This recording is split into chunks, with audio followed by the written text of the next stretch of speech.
Welcome to the League of Women Voters of Colorado's Activist Training Series.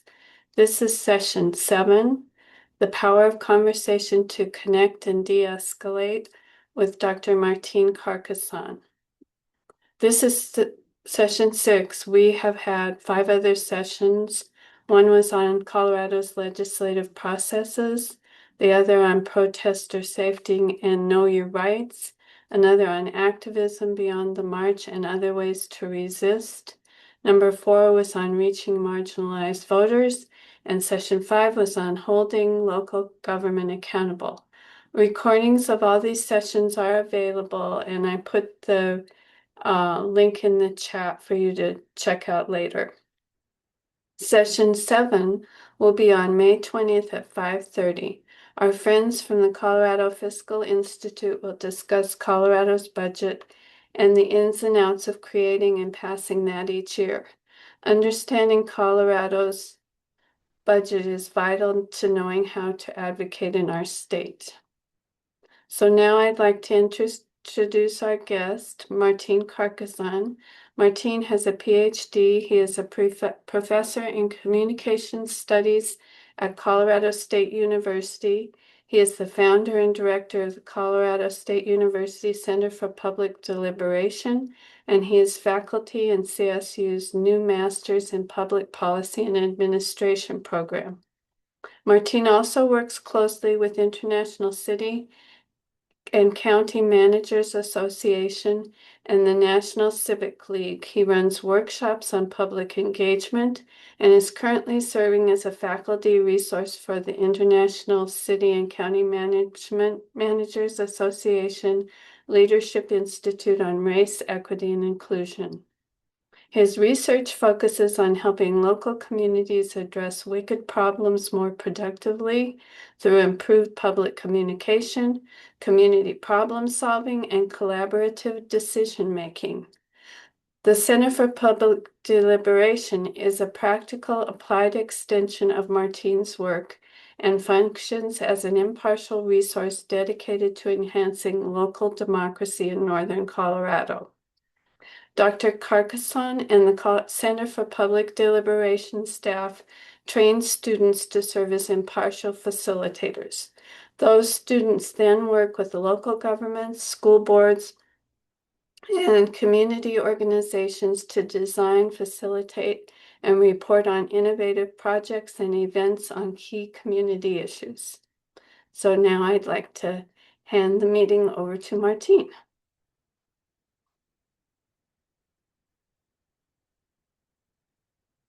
Provide some links to I can provide some links to my basic stuff if y'all are interested. I thought I'd make this a little bit more of a conversation. I have tons of content. I have a slide deck with, I gave a 3-day workshop and I just gave some other kind of talks. I have one specific thing for sure I want to kind of, that's new. It should be new to everybody, even if you've heard me speak before, that I think is particularly relevant, that I'll probably do more on the back end. But I thought what I would do before I even pull out some slides is, this topic of activism and trying to engage across difference and try to figure out the right way to do this is something that's been, part of my work, part of my academic work for almost 30 years now, right? And so I thought I'd tell a little bit of that story.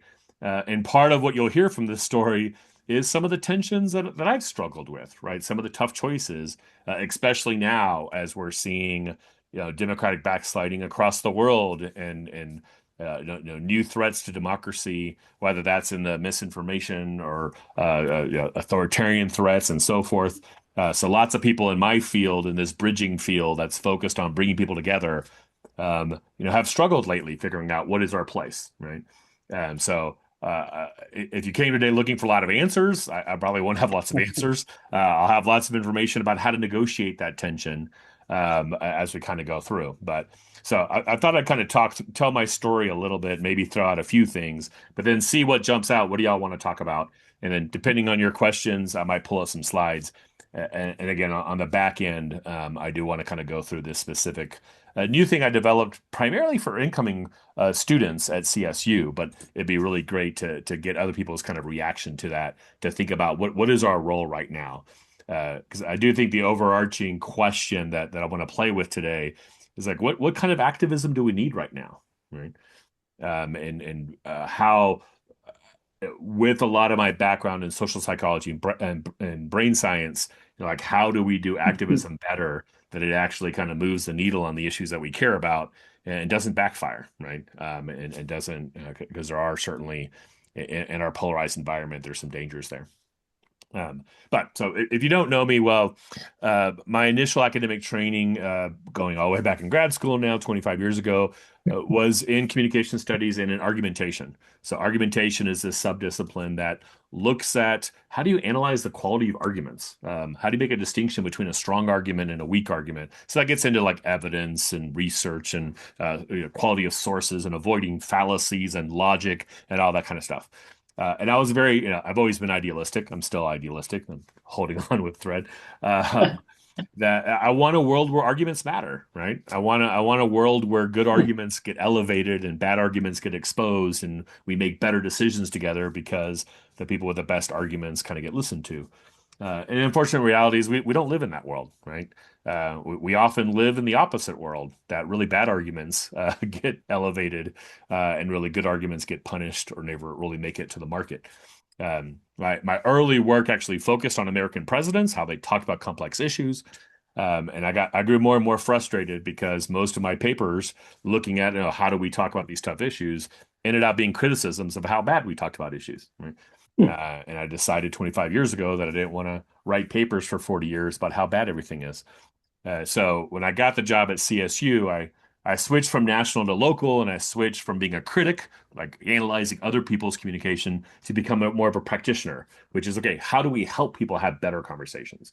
And that's where I kind of shifted to become much more of a practitioner, and diving into research from multiple fields, whether that's conflict management or the dialogue world or the deliberation world or collaborative problem solving or business management, all these kind of different fields of people that are focused on how do we come together across differences to address our shared problems more productively.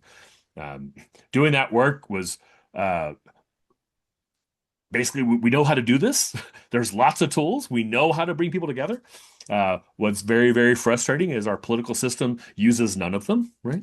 Our political system is very much designed to pit us against each other and put people on two teams and to, from my perspective, bring out the worst in human nature, right? So then my work has been, okay, how do we change that? How do we create better structures? And there's both a really scary time in democracy, but it's also a very hopeful time because there's a lot of people that are realizing we need to do something different, right? Now, my work in particular is focused on local communities. So I work with ICMA, the City Managers Association. I work with libraries. I work with community foundations. I work with local newsrooms. I work with colleges, universities, cities, school districts about how do we build capacity in our local communities for the kind of conversations and engagement that we need. My long-term hope is the more and more we get individual cities talking to each other better, it starts flowing up to the national. Actually, what I give lots of talks, and one thing I've started a lot of talks with probably for the last 15 years is this big question of, is the polarization and toxicity of the national level going to flow down to the local, or is some of the cool, innovative stuff happening at the local community going to move up? Yeah, and then I think sadly, the last 15 years, we've gotten a lot more of the former, right? that we're getting more and more, but we're seeing the counteraction. And I can talk about this if people are interested, but things like Braver Angels, so many different organizations nationally that have formed, trying to kind of create different ways of engaging across difference and kind of thinking of a different way, right?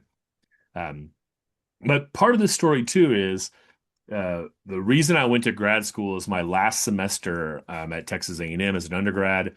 I took a class on the rhetoric of the civil rights movement, and it was just a phenomenal teacher.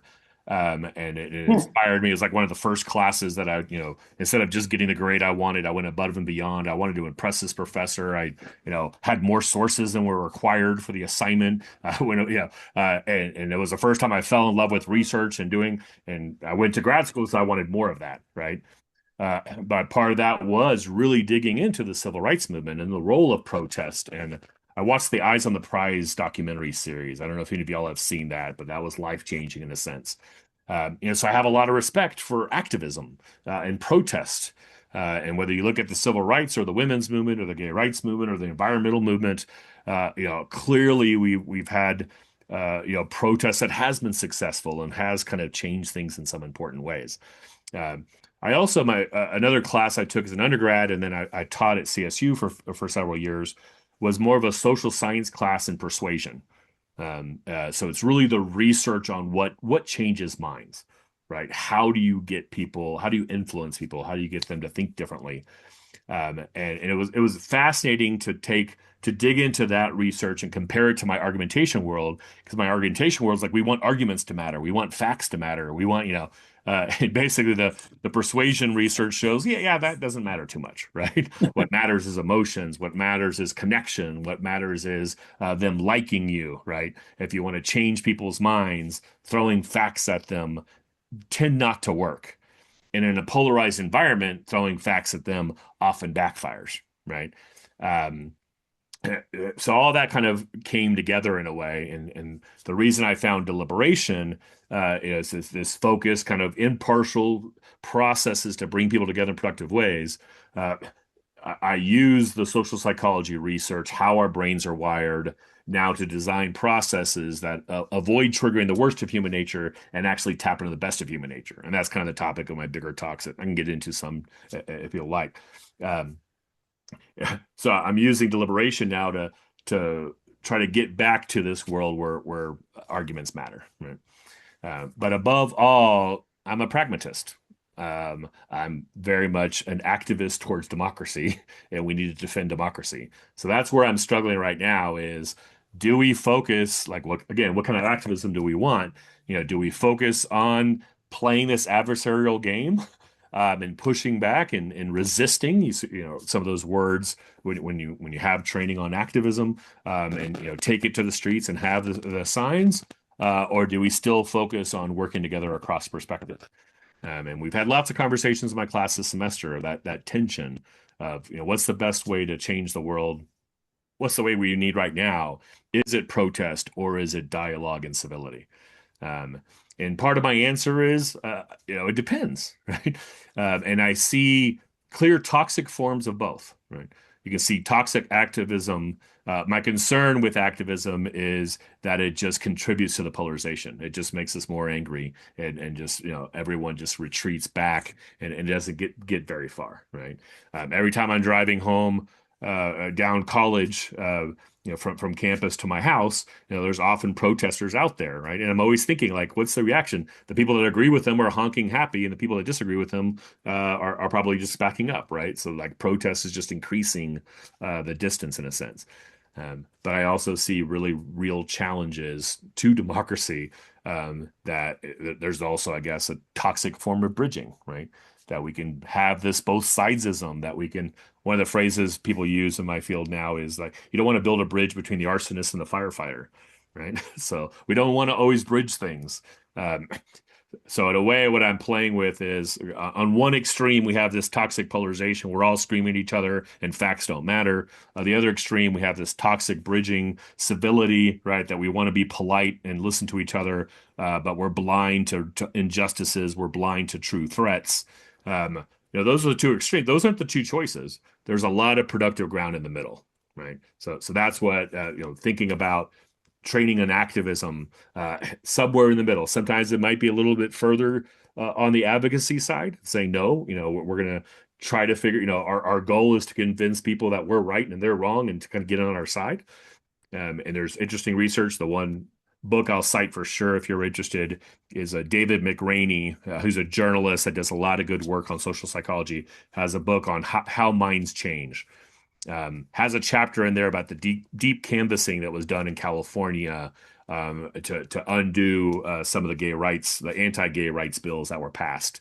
And they have this whole process particularly focused on changing people you disagree with this mind, and how do you do that in a way that actually works. So that's probably one of my big kind of, and we can talk more about that if you like.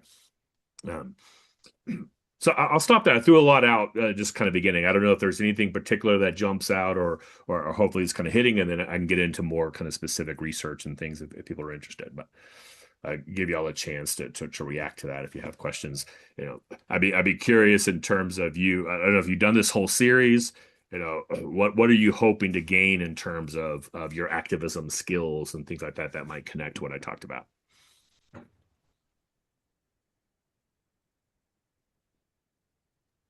Well, who is the author of the book, How Minds Change? Yeah, it's David McRaney. Uh-huh. I'll grab it really quick. I actually did his podcast too, so he's a pretty funny guy. I went Um, ahead and put a link in that I found Okay. in the chat. Oh, thanks. Okay. Yeah. Um, yeah, I'm interested in that topic, I yeah, guess. yeah, take a look. That's the same link I just grabbed. Yeah, Okay. he's got a whole podcast, so you can kind of Hmm. go listen to him talk to lots of people about this. But he's one of those journalists that does a really good job of like translating the science and kind of getting it out there. So yeah, Kathy, and then we'll go to Sean. Yeah, so thanks, Martine. We're trying, the league in Larimer County is trying a different kind of outreach this year with the run up to the elections.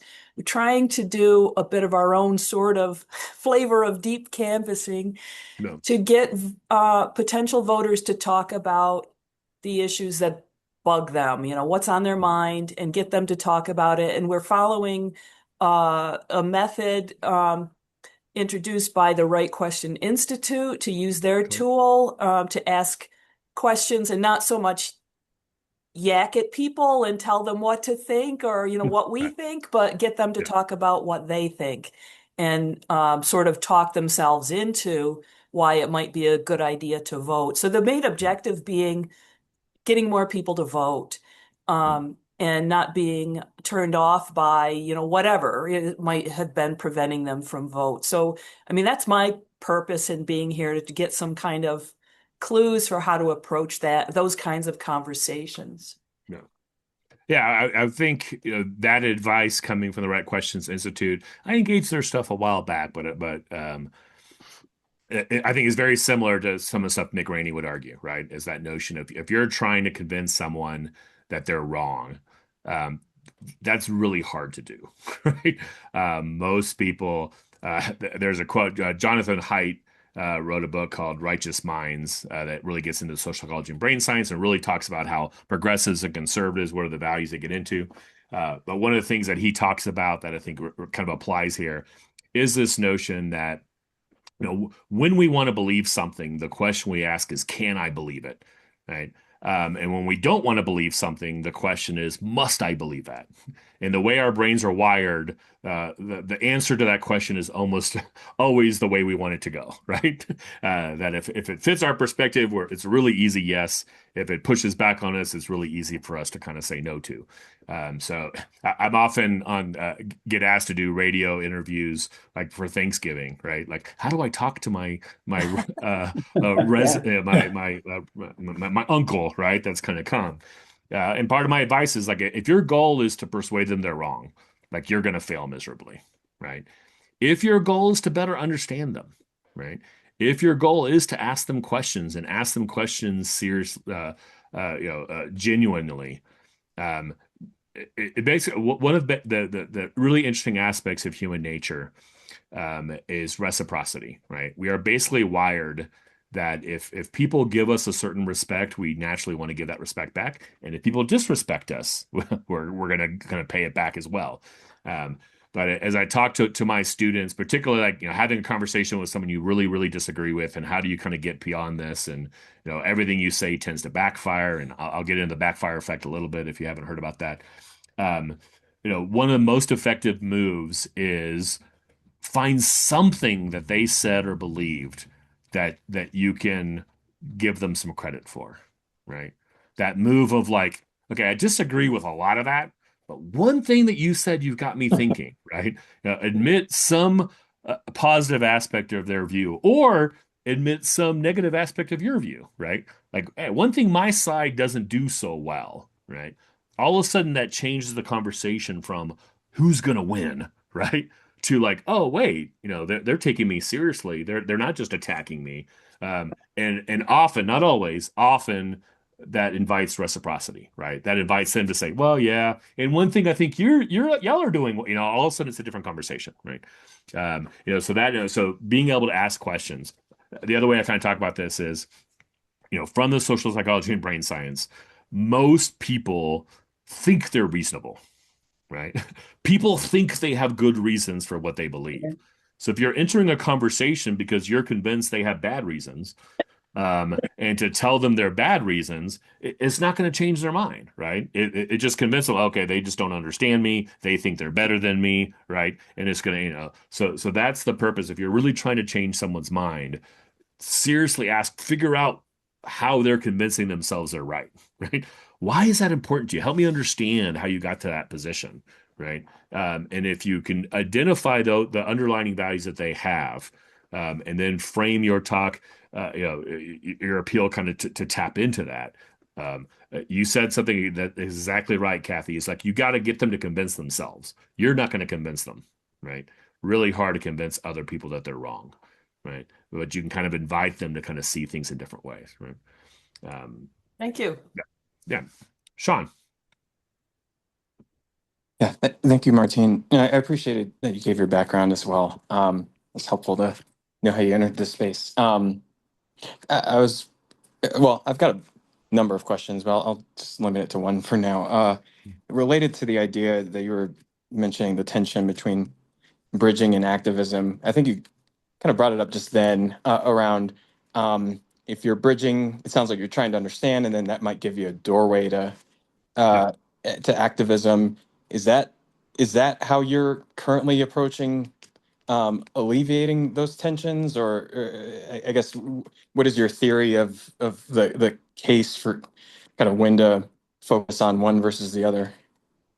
Yeah, I mean, I think there is, again, it goes back to the pragmatism in a way, right? So I tell my students, students in my program are trained as impartial facilitators, right?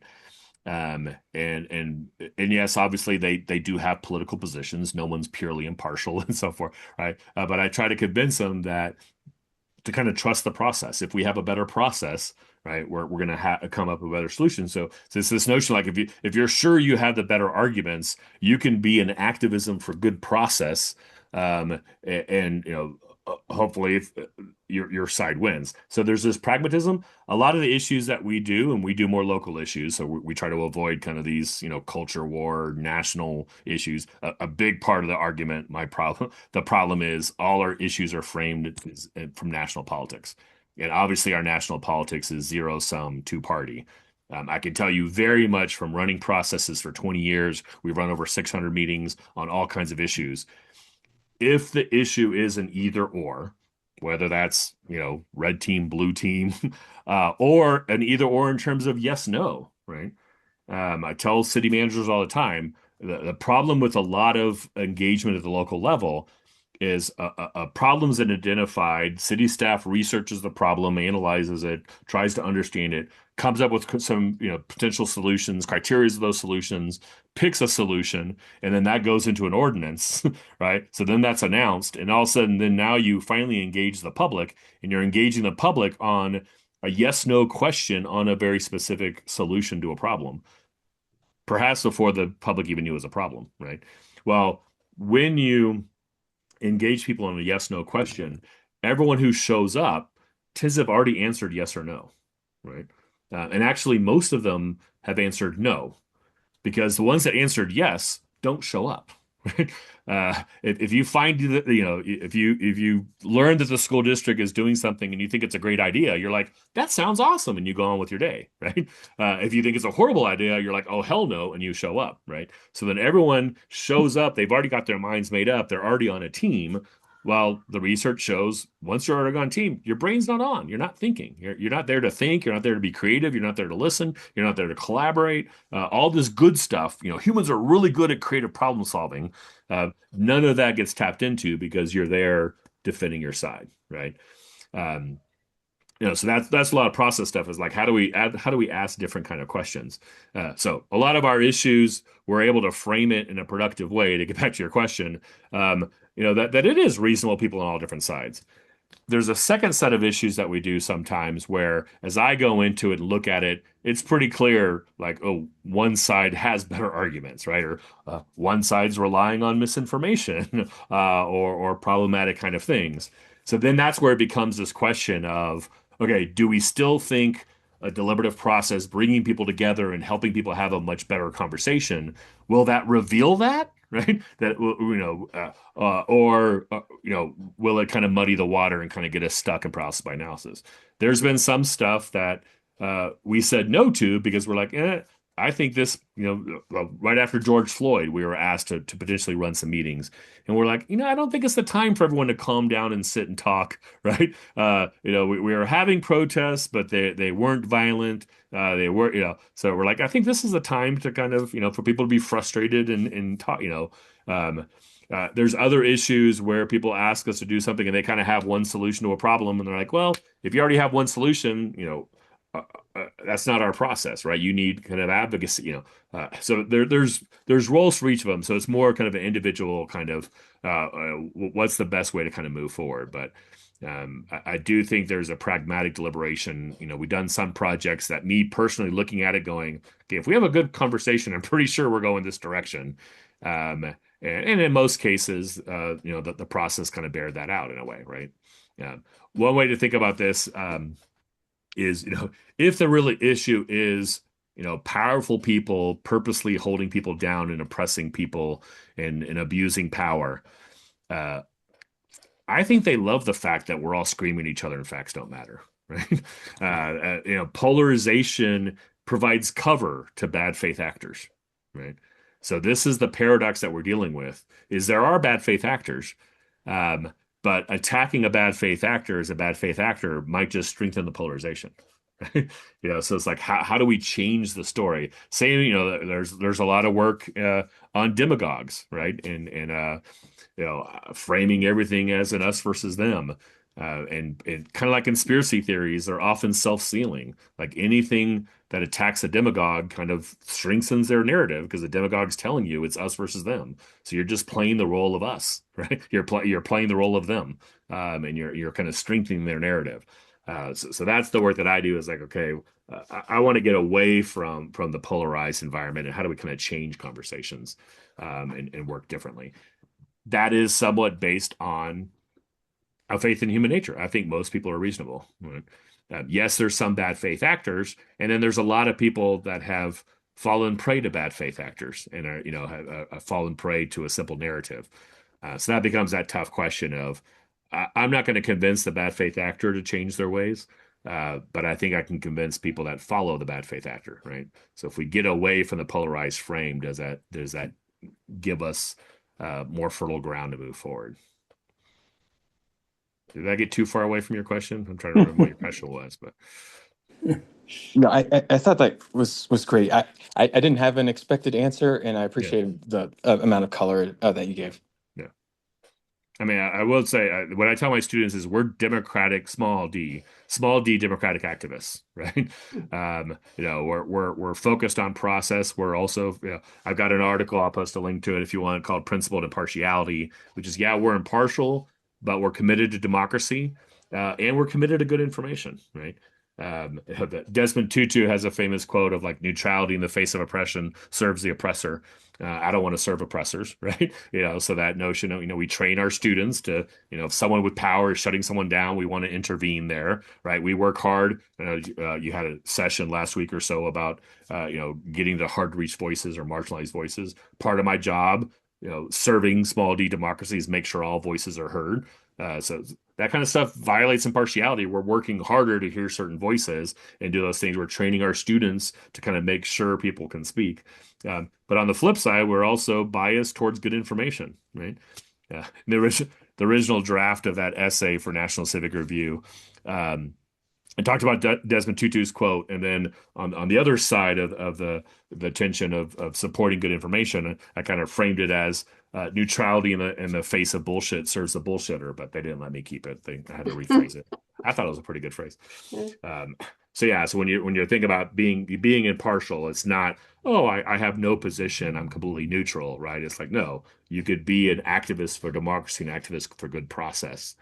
And certainly, democracy needs its advocates right now. Right. So, Colleen. Yeah, hi. So I've done a lot of canvassing and training in deep canvassing and trained in listen first.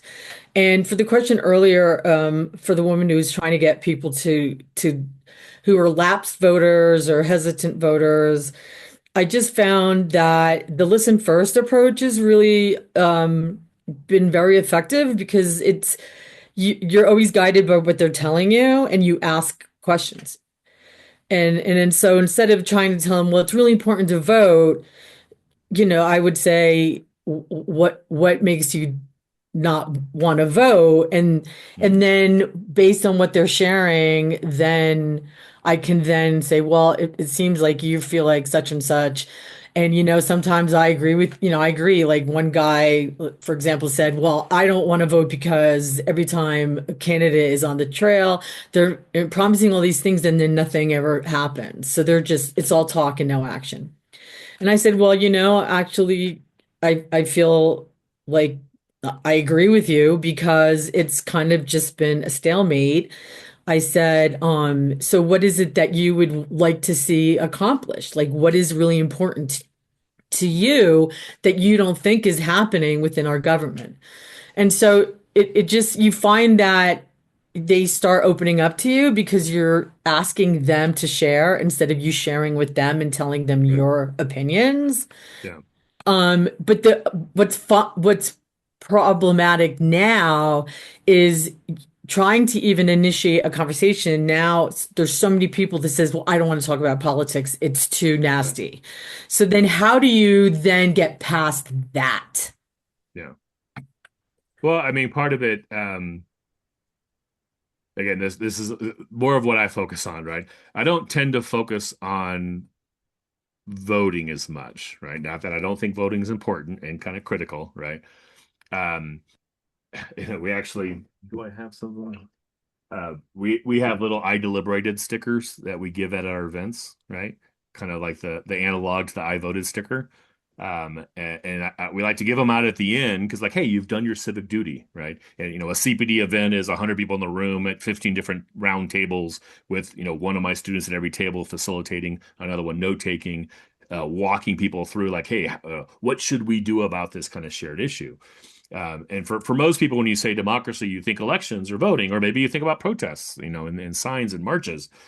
For me, democracy at its best is people coming together to have a tough conversation about a shared problem to figure out what should we do about it. And I want that we to be the community, right?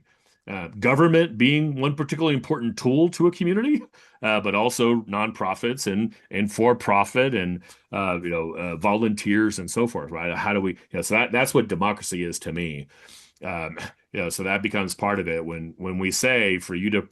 When we over focus on voting as the primary aspect of democracy in a political system that's got lots of problems right now, I can see why people are like, no, that's a game I don't want to play, right?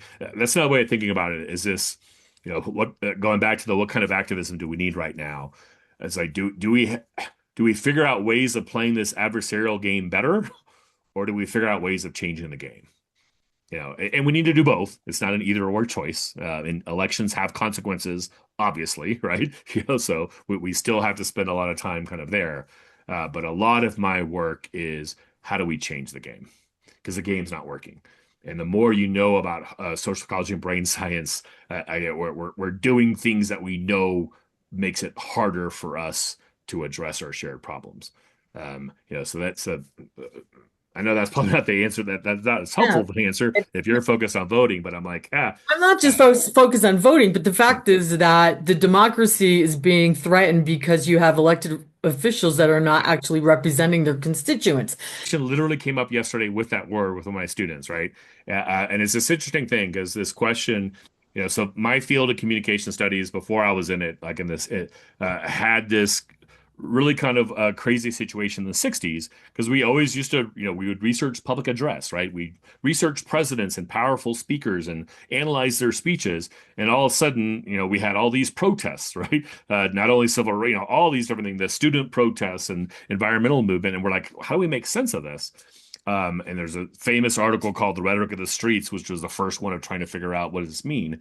And part of the argument they made in that essay was, protest when you don't feel the system's working for you, when you don't have a voice. And obviously, like for civil rights, people didn't even, weren't allowed to speak or to vote or those type of things. Like protest becomes like your only kind of outlet in a sense, right?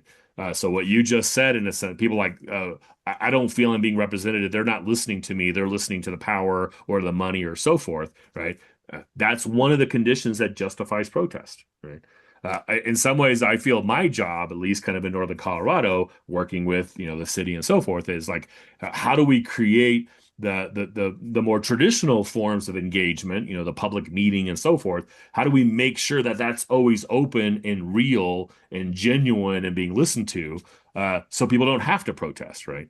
Because partly when you go to protest, it tends to be kind of more of an either or. There's a fascinating kind of research on the life cycles of social movements and so forth, and kind of how they work and how they break down.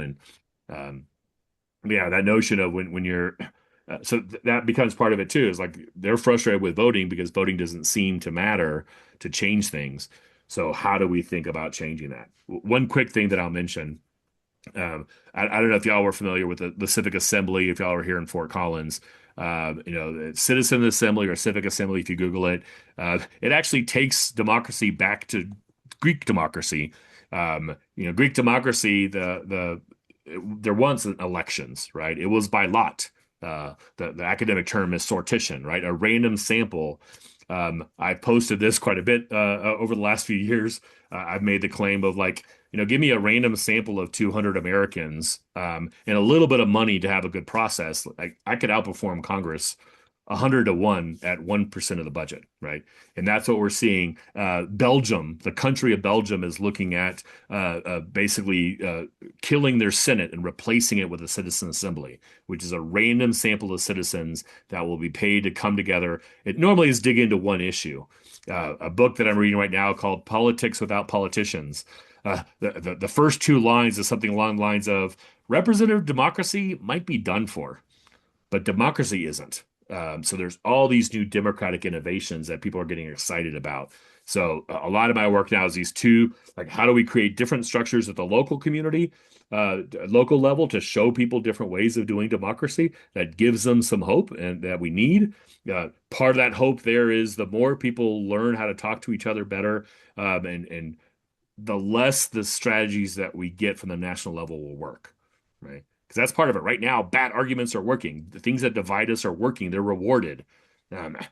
I like to think at a CPD event, if someone shows up with a very simple solution to a complex problem, they kind of look silly. People are like, that's not what we're doing here, right? So that's the bottom up thing I'm doing. But then we're seeing now this is national governments. Ireland used a citizen assembly to change their policy on abortion, right? And it worked, and it got supported, right? And so we're seeing cities do that. We're seeing states do that. So that's this. So there's a lot of work. The best book, if you're really interested in some of these democratic innovations, two things resources I'll mention. One is Breaking the Two-Party Doom Loop by Lee Drutman.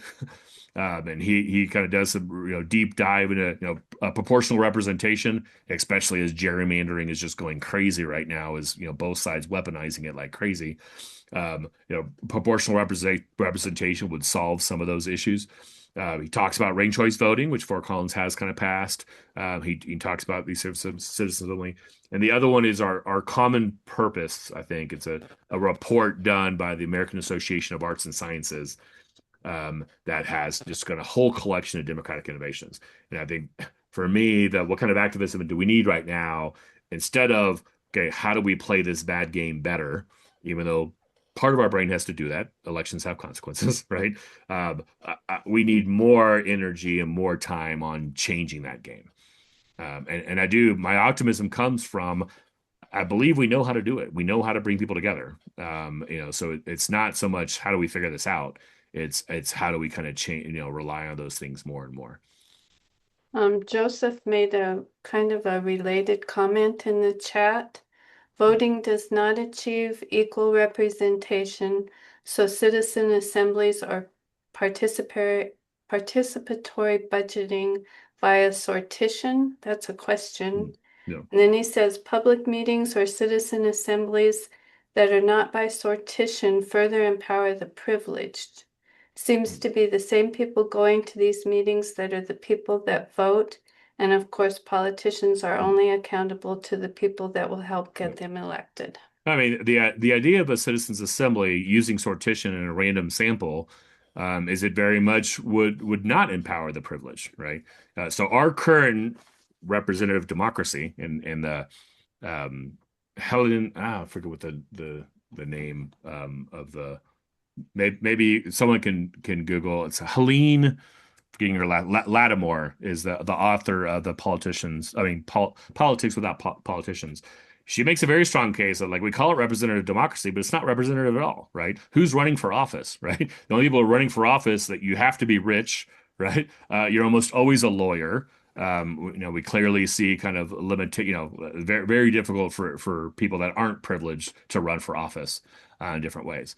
Sortition does it. You get paid to do this. It's a random sample, but then you're getting a stipend. So you're getting people, and they've done research on this, and education level isn't a huge barrier because you're spending the time to educate those people and help them kind of go through in a way. So lots of research that shows the sortition process is much more representative than elections, right? Elections have basically, she actually has a really interesting chapter on the democracy works much better when you incorporate the quiet. The other way our representative democracy is unrepresentative is the people that run for office are always the really loud people. Right? They're the extroverts. They're the confident. They're the most certain. That's why you run for office. That also means they often don't have humility. They don't have curiosity. They don't, so they don't have the skill set that's most needed to how do you come together across perspectives to kind of get things done, right? So sortition kind of gets at some of those things in some interesting ways. And what you're having elected bodies like the city council in Fort Collins, but that are saying, hey, for this really complex issue, the adversarial, polarized political environment is going to make it really hard for us to solve this problem.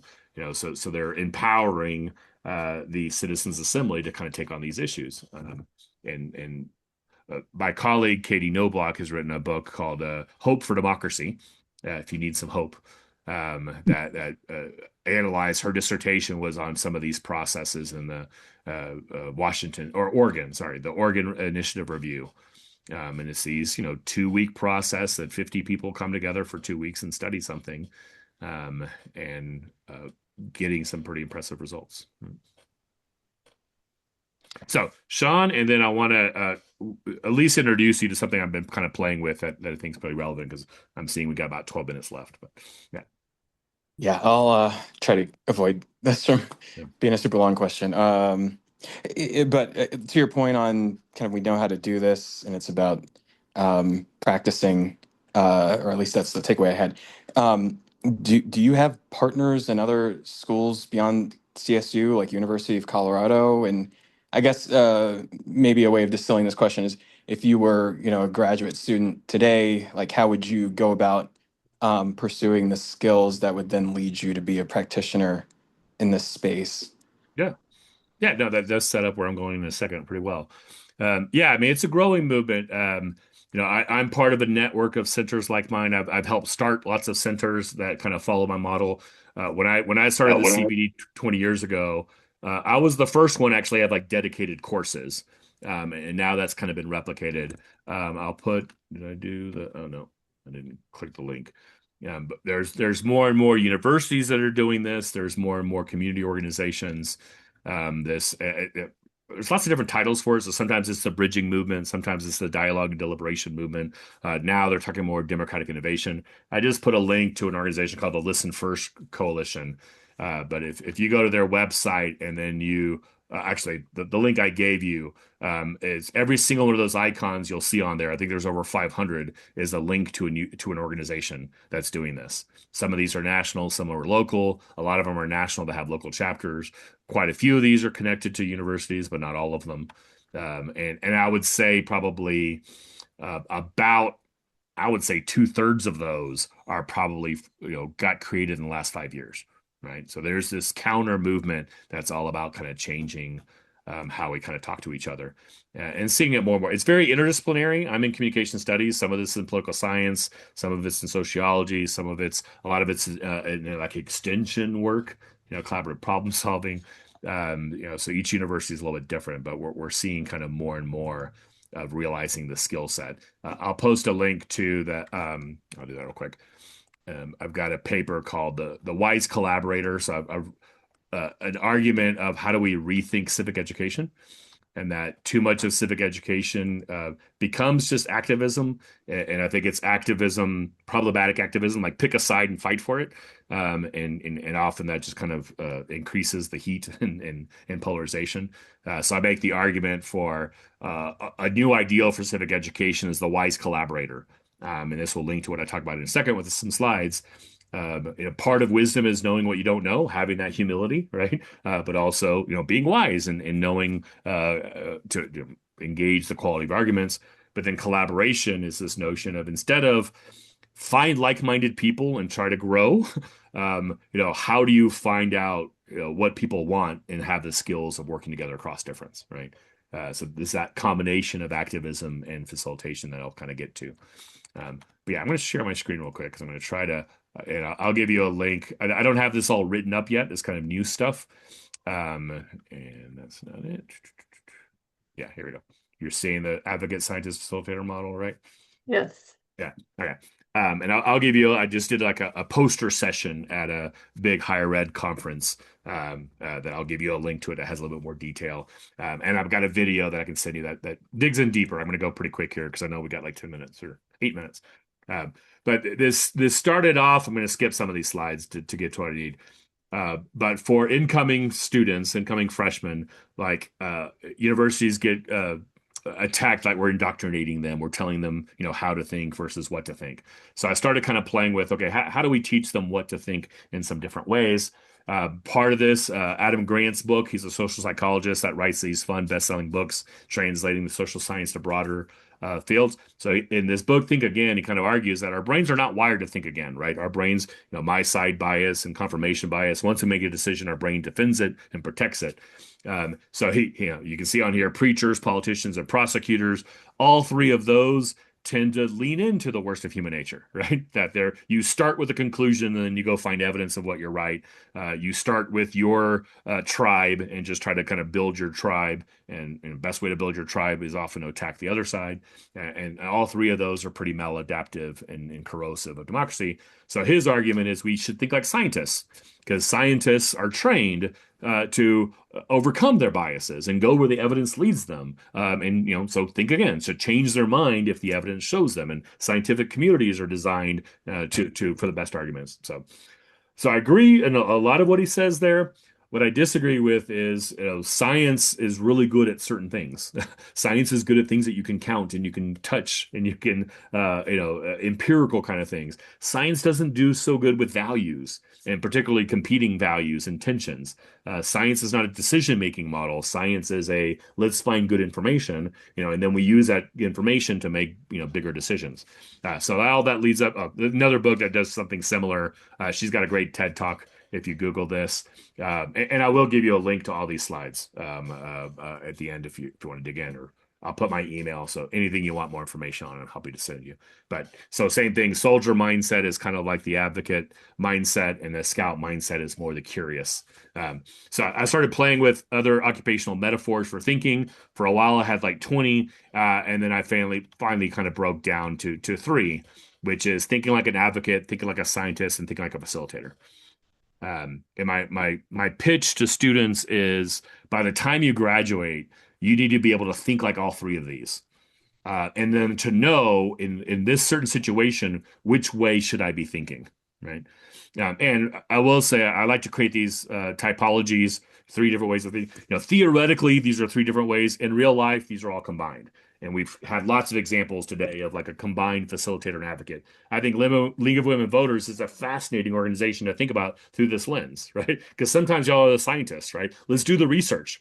Let's really dig in and kind of see what the research is. And then sometimes once you've done the research, you kind of become an advocate. So we're nonpartisan, but we've done the research, so we're going to take a side here, right? And then a lot of times you're the facilitator, you're the convener, you're the host, you're trying to bring people together.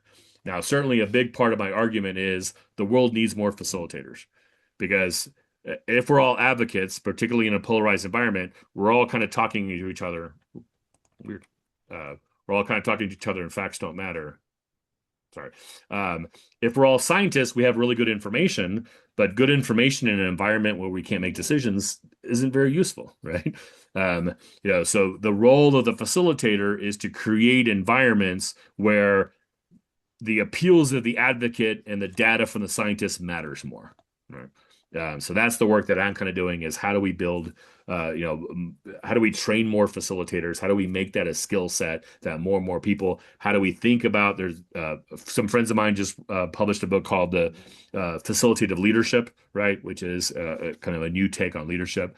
I'm going to skip to this because part of this thinking of what's the goal of each? What's the telos? It's kind of this Greek term of like, what's your purpose?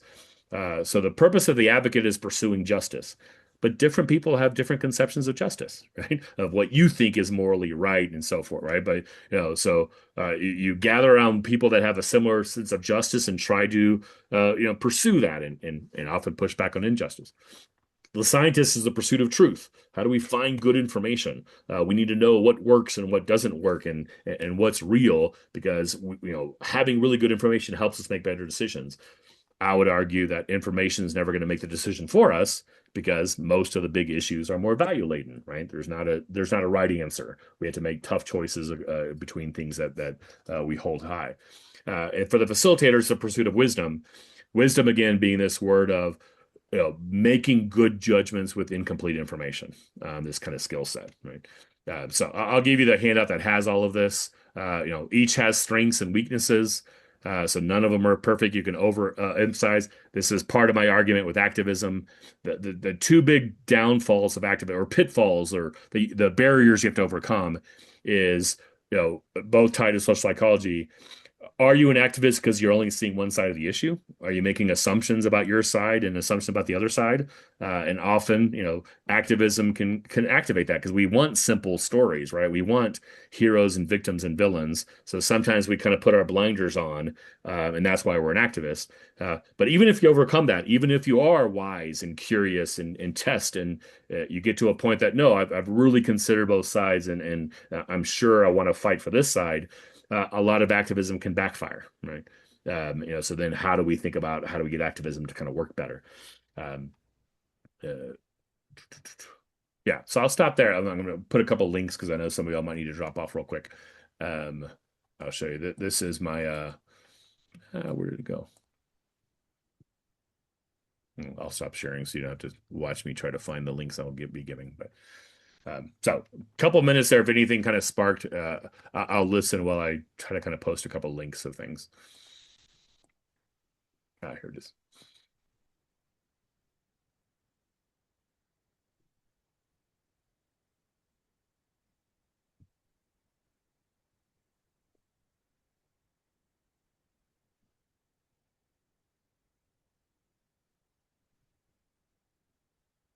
Did I mention anything else I was going to post? Oh, I was going to at least put my email.